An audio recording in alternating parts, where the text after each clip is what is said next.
Hello students, I'm Isha madam. In last video, we discussed about the digestion in stomach, in small intestine, in large intestine. And now today we discuss about the absorption of digested food कि किस तरह से जो हमारा food है उसके अंदर digestion होता है. तो absorption and absorption of digested food. तो अब हमने देखा कि जो हमने फूड लिया उसके जो बिग मॉलिक्यूल्स थे उसको हमारी बॉडी ने स्मॉल मॉलिक्यूल्स में कन्वर्ट कर दिया. बट स्मॉल मॉलिक्यूल्स में कन्वर्ट करना ही बेनिफिशियल नहीं होता, सिर्फ उसके लिए हमें उसको एब्जॉर्ब भी करना होता है. तो एब्जॉर्ब के लिए absorption is the process by which the end products Absorption is the process by which the end products of digestion pass through the intestinal mucosa and into the blood or lymph. तो जो ये हमारा digested जो हमारा food है, digested food है, ये हमारे इंटेस्टाइनल म्यूकोसा के थ्रू, ब्लड और लिम्फ के थ्रू हमारी बॉडी इसको एब्जॉर्ब करती है. It is carried out by the passive, active और फैसिलिटेटेड ट्रांसपोर्ट मैकेनिज्म. हमारी बॉडी के अंदर ट्रांसपोर्ट मैकेनिज्म होता है और उससे ये हमारी बॉडी एब्जॉर्प्शन स्टार्ट कर देती है. Small amount of monosaccharide like glucose, amino acid and some electrolytes like chloride ions are generally absorb by simple diffusion. तो कुछ चीजें हमारी बॉडी सिंपल डिफ्यूजन से भी एब्जॉर्ब करती है. सिंपल डिफ्यूजन जैसे कि अगर हम बात करें जो क्लोराइड आयन है उनको सिंपल डिफ्यूजन से हमारी बॉडी एब्जॉर्ब कर लेती है. the passage of these substances into the blood depend upon the concentration gradient. और ये जो भी हमारी बॉडी के अंदर मूवमेंट होता है, एब्जॉर्प्शन होता है, वो कंसंट्रेशन ग्रेडियंट के अकॉर्डिंग ही होता है. However, some substances like glucose and amino acids are absorbed with the help of carrier protein. ये हमने लास्ट ईयर जब सेल मेम्ब्रेन पढ़ा था तो सेल मेम्ब्रेन में हमने पढ़ा था कि कुछ कैरियर प्रोटीन्स होते हैं जो कि सेल्स को एब्जॉर्प्शन में हेल्प करते हैं. This mechanism is called the facilitated transport. और आप सब लोग फैसिलिटेटेड ट्रांसपोर्ट के बारे में जानते हैं. ये हम जो है सेल वाला जो चैप्टर है उसमें हमने फैसिलिटेटेड ट्रांसपोर्ट के बारे में पढ़ा है. तो फैसिलिटेटेड ट्रांसपोर्ट क्या होता है कि जो कैरियर प्रोटीन्स होते हैं वो हेल्प करते हैं हमारी सेल्स को एब्जॉर्प्शन में. नेक्स्ट आता है हमारा transport of water depend on the osmotic gradient. जो वाटर का ट्रांसपोर्ट है ऑब्वियस सी बात है वो हमारे ऑस्मोटिक ग्रेडियंट पे डिपेंड करता है. Active transport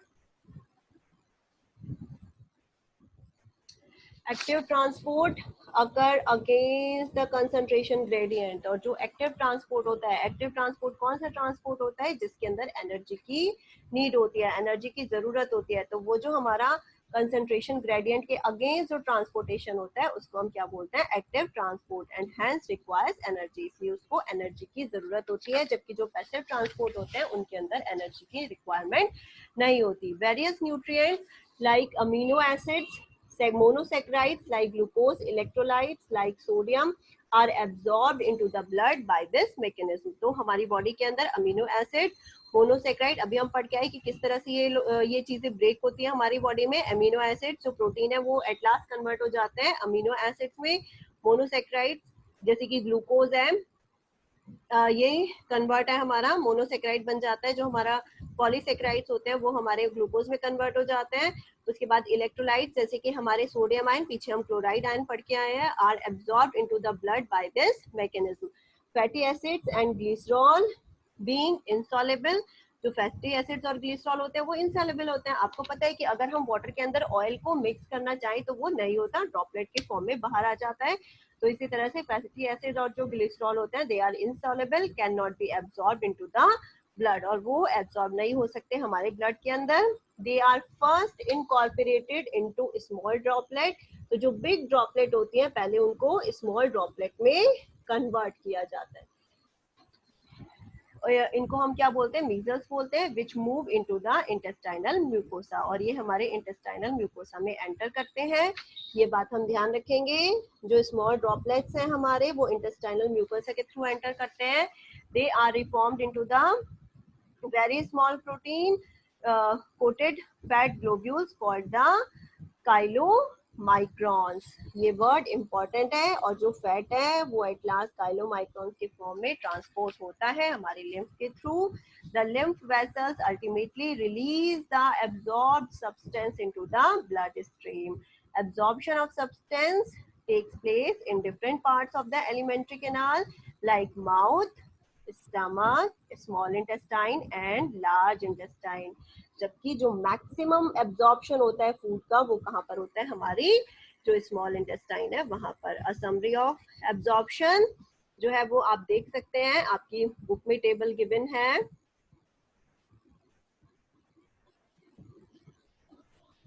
this one is the table. So mouth, number one, mouth, certain drugs coming in contact with the mucosa of mouth and lower side of the tongue are absorbed into the blood capillaries lining them. Second आता है आपका stomach. Absorption of water, simple sugar, alcohol etcetera takes place by stomach. Small intestine principal organ for absorption. ध्यान रखेंगे कि सबसे ज्यादा absorption हमारा कहाँ हो रहा है, स्मॉल इंटेस्टाइन में. Absorption of nutrients, the digestion is completed here. जो लार्ज इंटेस्टाइन है वहां पर no digestion takes place, only absorption of water takes place. तो जो हमारा मैक्सिमम एब्जॉर्प्शन ऑफ फूड होता है और जो डाइजेशन होता है वो कंप्लीट हो जाता है. सक्कस एंटेरिकस जैसे ही हमारी एलिमेंट्री कैनाल में एंटर करते हैं तो वो हमारा जो डाइजेशन है वो कंप्लीट हो जाता है, और एब्जॉर्प्शन भी हमारे स्मॉल इंटेस्टाइन की जो म्यूकोसा होता है उसमें स्टार्ट हो जाता है. यहाँ पर क्या क्या हम लोग एब्जॉर्ब करते हैं, the digestion is completed here and the final products of digestion such as glucose, fructose, fatty acids. ये ध्यान रखेंगे, अपनी नोट डाउन करेंगे अपनी नोटबुक में. such as glucose, fructose, fatty acid, glycerol and amino acid are absorbed through the mucosa into the blood stream and lymph. Now large intestine, what is about the large intestine? Absorption of water, some minerals and drugs takes place here. There is no digestion and no absorption of food molecules, only water absorption takes place. The absorbed substance finally reach the tissue which utilize them for their activities. This process is called assimilation. और ये जो food absorb हो जाता है cells के अंदर पहुंचता है, यहाँ पर जब इस फूड से एनर्जी मिलती है तो इसे हम क्या बोलते हैं, assimilation. The digestive waste solidified into coherent faeces in the rectum initiate a neural reflex. Means कि जो हमारा वेस्ट है वो सारा कहाँ कलेक्ट हो जाता है, रेक्टम में कलेक्ट हो जाता है. उसके बाद जो न्यूरल रिफ्लेक्स होता है कॉजिंग एन अर्ज और डिजायर फॉर इट्स रिमूवल. फिर डिजायर होती है उसके रिमूवल के लिए. द इजेशन, अब यहाँ पर टर्म आई इजेशन और टर्म आई थी ingestion. Ingestion is the taking of food और egestion is the outcome of waste product. So egestion of fecal matter outside the body is known as the egestion through the anal opening. इसको हम anus कहते हैं.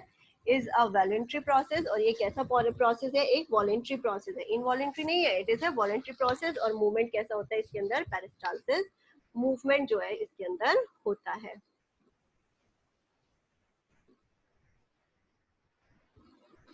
तो इसके अंदर कौन सा मूवमेंट हो रहा है, इसके अंदर पेरिस्टाल्सिस मूवमेंट हो रहा है. This is about the digestion. Absorption, जो हमारे एब्जॉर्ब डाइजेस्टिव प्रोडक्ट्स जो हमारे बने हैं वो एब्जॉर्ब हो जाते हैं. और लास्ट एब्जॉर्प्शन कहाँ पर होता है, हमारा वाटर का एब्जॉर्प्शन लार्ज इंटेस्टाइन में होता है. जबकि हमारा जो एब्जॉर्प्शन कंप्लीट हो जाता है वो हो जाता है फूड न्यूट्रिएंट्स की अगर हम बात करें तो स्मॉल इंटेस्टाइन में वो कंप्लीट हो जाता है. जबकि वाटर एब्जॉर्प्शन कहाँ पर होता है, लार्ज इंटेस्टाइन में. फीकल मैटर इकट्ठा होता है रेक्टम में और एक वॉलेंट्री एक्शन के थ्रू इसको बाहर पास आउट करने का प्रोसेस कहलाता है egestion. It is a voluntary process and जो मूवमेंट होता है वहां पर मसल्स का, that is known as the peristalsis movement. This is about the absorption of digested products.